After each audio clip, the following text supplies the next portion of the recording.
How to find favorite photos on iOS 18. With the recent update of the iOS version, they have updated the interface for the Photos application.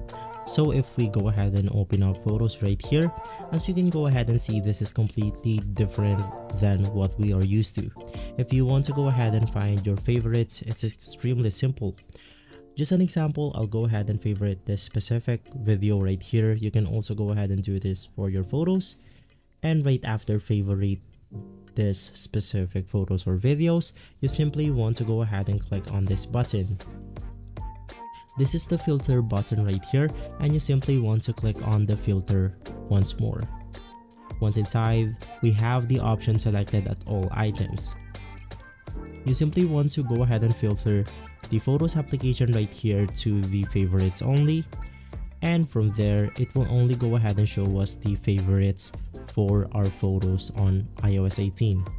And so, if this video has been helpful for you, please consider by liking and subscribing. I'll see you again next time. Thank you.